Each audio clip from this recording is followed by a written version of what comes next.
నమస్కారం అండి. నా పేరు డాక్టర్ భవాని. ఎండి హోమియో. కాంటాక్ట్ నంబర్ వచ్చి 7218668701. మనకి బ్రాంచెస్ ఉన్నాయండి. ఒకటి గుడివాడలో, బేతవోలు డీమార్ట్ దగ్గర, మరొకటొచ్చి మార్కెట్ దగ్గర, మార్వాడి టెంపుల్ స్ట్రీట్. ఈరోజు మనం చెప్పుకోబోయే టాపిక్ ఏంటంటే, ఆడవాళ్ళు సహజంగా వస్తున్న సమస్యల్లో ఒకటి. అది ఈ సమస్యని పెద్దగా పట్టించుకోకపోవడం, తర్వాత వీటి గురించి డాక్టర్ దాకా ఏం వెళ్తాము అని ఆలోచించుకునే అటువంటి సమస్యల్లో ఒకటనేది ఏంటంటే బ్రెస్ట్ పెయిన్ అండి. దీన్ని మాస్టాలజియా అంటారు. ఈ బ్రెస్ట్ పెయిన్ వచ్చేసరికి రొమ్ములో నొప్పి అనేది వస్తూ ఉంటుంది. అది సహజంగా మామూలుగా ఎప్పుడు వస్తుంది అంటే ఆఫ్టర్ ప్యూబర్టీ ఎప్పుడైతే నెలసరులు అవి స్టార్ట్ అవుతూ ఉంటాయో కొంతమందిలో నెలసరులు స్టార్ట్ ఎప్పుడైతే మెనార్కే స్టార్ట్ అవుతుందో మెన్స్ట్రువల్ సైకిల్స్ అవన్నీ స్టార్ట్ అవుతాయో వాళ్ళల్లో కొంతమందిలో వచ్చే అవకాశం ఉంటుందండి. ఇది అసలు ఎందుకొస్తుంది? వచ్చినప్పుడు ఎటువంటి కంప్లెయింట్స్ ఉంటాయి? దీనికి హోమియోపతిలో ఏ విధంగా ట్రీట్మెంట్ ఉంటుంది? అనే దాని గురించి ఈరోజు మాట్లాడుకుందాం. మాస్టాలజియా అంటే ఈ బ్రెస్ట్ పెయిన్ అనేది ఏమవుతుందంటే పేరులోనే ఉందండి బ్రెస్ట్ పెయిన్ అని. ఇందుట్లో ఏమవుతుందంటే రొమ్ములో నొప్పి అనేది వస్తూ ఉంటుంది. అది ఒక సైడ్ అన్నా రావచ్చు, 2 వైపులా అన్నా రావచ్చు. ఇటువంటివి వచ్చినప్పుడు అసలు ఎప్పుడొస్తుంది అంటే మోస్ట్‌లీ ఇది మెన్సెస్ ముందొస్తూ ఉంటుంది కొంతమందిలో. మెన్సెస్ ముందు ఒక second half of the menstrual సైకిల్‌లో వస్తుంది. ఇప్పుడు మెన్స్ట్రువల్ సైకిల్ మనకి ఒక 28 డేస్, మామూలుగా అయితే 28 డేస్, 30 డేస్‌కి మెన్సెస్ అనేవి వస్తూ ఉంటాయి.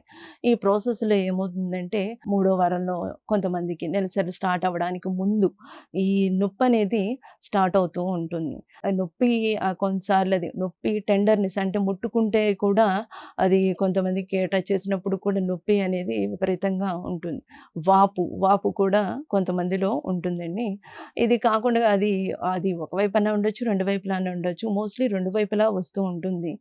అదసలు ఎందుకొస్తుంది అంటే నెలసరిలో మనకి మెన్సెస్ సైకిల్ జరుగుతున్నప్పుడు మామూలుగా హార్మోన్స్ అనేవి రిలీజ్ అవుతూ ఉంటాయి.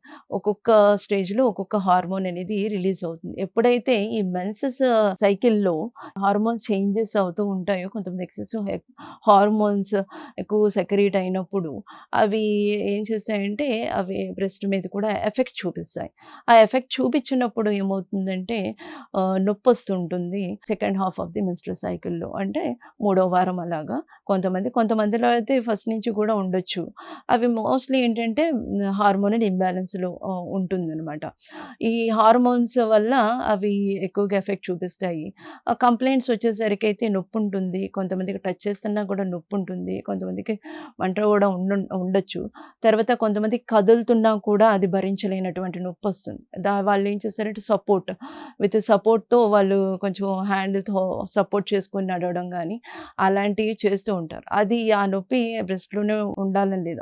అక్కడి నుంచి అది మనకి చేతిలోకి కూడా పాస్ అవుతూ ఉంటుంది కొంతమందికి. దాని సివియారిటీని బట్టి మనం ఈ కంప్లెయింట్స్‌ని బట్టి మనం మెడిసిన్స్ ఇవ్వడం జరుగుతుందండి.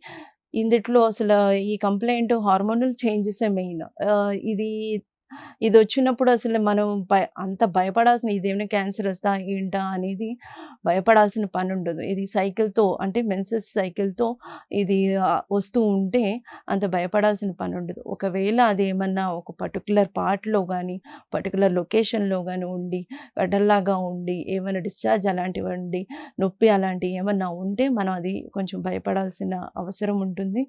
దానికి తగ్గట్టుగా ఏమన్నా పరీక్షలనేవి బయాప్సీ గానీ, అలాంటివి గానీ, అల్ట్రాసౌండ్ గానీ, అలాంటివి తీసుకోవడం, అలాంటి ఇన్వెస్టిగేషన్స్‌తో మనం దాన్ని గుర్తించడం జరుగుతుంది. ఇది నార్మలా? కాదా అని. మెయిన్‌గా ఫస్ట్ అయితే మనం హార్మోన్ లెవెల్స్ ఎలా మెయింటైన్ అవుతున్నాయి, ఈటిని మనం పరీక్ష చేస్తాము. చూసి దాన్ని బట్టి హార్మోనల్ చేంజెస్ ఏ విధంగా జరుగుతున్నాయి అనే విషయం తెలుస్తుంది. తర్వాత ఈ సమస్య ఉన్నప్పుడు అసలు ఏం చెయ్యాలి? ఎవరిని కలవాలి అంటే అసలు ఈ కంప్లెయింట్స్ ఉన్నప్పుడు ఖచ్చితంగా డాక్టర్‌ని కలవండి. ఎందుకంటే ఇది డైలీ యాక్టివిటీస్‌ని ఇబ్బంది పెట్టినప్పుడు ఖచ్చితంగా డాక్టర్‌ని కలవాల్సి ఉంటుంది. కలిసినప్పుడు దీన్ని మనం రూల్ ఔట్ చేయాలి. ఇది నార్మలా? లేకపోతే ఏమన్నా నాన్ క్యాన్సరసా? క్యాన్సరసా? ఇలాంటియనేవి రూల్ ఔట్ చేసుకోవాలి. నార్మల్‌గా బ్రెస్ట్ పెయిన్ అది కూడా మెన్సెస్ సైకిల్‌తో రిలేట్ అయ్యి వస్తున్నప్పుడు దానికి క్యాన్సర్ వస్తదా అనేది భయపడాల్సిన అవసరం లేదు. కాకపోతే మనం నార్మల్‌గా చేసుకోవాల్సిన టెస్ట్‌లయితే చేసుకోవాలి. హార్మోన్స్ లెవెల్స్ ఏ విధంగా మెయింటైన్ అవుతున్నాయి అనేది చూసుకోవాలి. ఇవి చూసుకుని తర్వాత వీళ్ళు కొన్ని రకాల ఎక్సర్‌సైజెస్ కూడా చేసుకోవాలండి. ఒక హార్మోన్స్ ఇంబాలెన్సెస్ అవి అయితే మాత్రం వాటికి మనం ఎక్కువగా యోగాలో సూర్య నమస్కారాలు అలా చేయాల్సి ఉంటుందనేది సజెస్ట్ చేస్తూ ఉంటాము. అది కాకుండా అవి ఒకటే కాకుండా హోమియోపతి ట్రీట్మెంట్ అయితే తీసుకోవడం వల్ల ఏమవుతుందంటే అది ఫంక్షనల్ డిస్టర్బెన్స్ హార్మోన్స్ అనేవి అక్కడ ఇంబాలెన్స్ అవుతుంది కాబట్టి ఫంక్షనల్‌గానే అక్కడ ఏ స్ట్రక్చర్ ఏమి కారణం కాదండి. ఏమైనా గ్రోత్ వల్ల ఏమైనా పెరగడం వల్ల అలాంటి వచ్చిన సమస్య అయితే కాదు. బ్రెస్ట్ పెయిన్ అనేది మాస్టాలజీ అనేది అది ఒక హార్మోన్స్ ఇంబాలెన్స్ వల్లే కాబట్టి అది ఫంక్షనల్ డిస్టర్బెన్స్ మాత్రమే. సో, దానికి తగ్గట్టుగా హోమియోపతి ట్రీట్మెంట్ వాళ్ళు పూర్తిగా మనిషి యొక్క తత్వాన్ని బట్టి హోలిస్టిక్ అప్రోచ్ ద్వారా మనం వాళ్ళ యొక్క తత్వం ఏంటి, తర్వాత ఏమైనా స్ట్రెస్ లెవెల్స్ ఏమన్నా ఉంటున్నాయా ఏంటి, యాంగ్జైటీ ఇవి కూడా మన హార్మోన్స్ మీద ఇంపాక్ట్ చూపిస్తాయండి. వీటన్నిటిని కూడా కన్సిడర్ చేస్తూ మనం హోమియోపతి మెడిసిన్ అయితే ఇవ్వడం జరుగుతుంది. ఓకే. అది కాకుండా కొన్ని రకాల ఫుడ్ ఐటెమ్స్‌ని కూడా అవాయిడ్ చెయ్యాలి. ఇలాంటి సమస్యతో బాధపడుతున్నప్పుడు. అది మెయిన్‌గా వచ్చేసరికి ఏంటంటే కాఫీ, టీ అవి ఎక్కువ తాగుతారు కదా! అవి మోస్ట్‌లీ అవాయిడ్ చేస్తే మంచిది. ఓకే. అది కాకుండా మెయిన్‌గా హోమియోపతిలో అయితే క్లినికల్‌గా వస్తే మామూలుగా అయితే హోలిస్టిక్ అప్రోచ్ ద్వారా ఈ ట్రీట్మెంట్ అనేది మనం ఇస్తామండి. అది మెయిన్‌గా ఇవ్వవలసిన ప్రాసెస్ అది. కాకపోతే క్లినికల్‌గా ఏం మెడిసిన్స్ అసలు వీటి మీద ఎక్కువగా ఎఫెక్ట్ చూపిస్తాయి అంటే ఎగ్జాంపుల్ కోనియం అని ఉంటుందండి. కోనియం మెడిసిన్ అది కొంచెం బ్రెస్ట్ స్వెల్లింగ్ అది ఉండడం గానీ, తరువాత బాగా టెండర్‌నెస్ అంటే బాగా టచ్ చేసినా కూడా నొప్పి అనేది ఉంటుంది. హార్డ్ స్వెల్లింగ్ ఇలా ఉంటుంది. ఇటువంటి కండిషన్‌లో కోనియం అనే మెడిసిన్ మనం సజెస్ట్ చేయడం జరుగుతుంది. అదే కాకుండా బ్రయోనియా అని ఉంటుంది. వీటిలో ఇది ఏమవుతుందంటే అది కూడా హార్డ్‌నెస్ ఆఫ్ బ్రెస్ట్ ఉంటుంది. అంటే గట్టిగా ఉండడం గానీ, స్వెల్లింగ్ అనేది ఉంటుంది. ఆ తరువాత ఏమవుతుందంటే ఆళ్ళు మూవ్‌మెంట్ ఇచ్చినా కూడా భరించలేనంత నొప్పి ఉన్నటువంటి వాళ్ళలో ఈ బ్రయోనియా అనేది సజెస్ట్ చేయడం జరుగుతుంది. కాకపోతే ఇవన్నీ క్లినికల్‌గా మాత్రమే హోలిస్టిక్‌గా పర్సన్ ఏంటి, వాళ్ళ తత్వం ఏంటి, వాళ్ళ అసలు యాక్టివిటీస్ ఏంటి, ఇవన్నీ కన్సిడర్ చేస్తూ హోలిస్టిక్ అప్రోచ్ ద్వారా మనం హోమియోపతి మెడిసిన్ ఇవ్వడం జరుగుతుంది. మీకు దీనితో కంప్లీట్ పరిష్కారం అయితే దొరుకుతుందండి. దీన్ని ఇలాగా అవాయిడ్ చేస్తూ ఉంటే అది ఏమవుతుందంటే మన డైలీ యాక్టివిటీస్‌ని ఇబ్బంది పెట్టే అవకాశం ఉంటుంది. Thank you.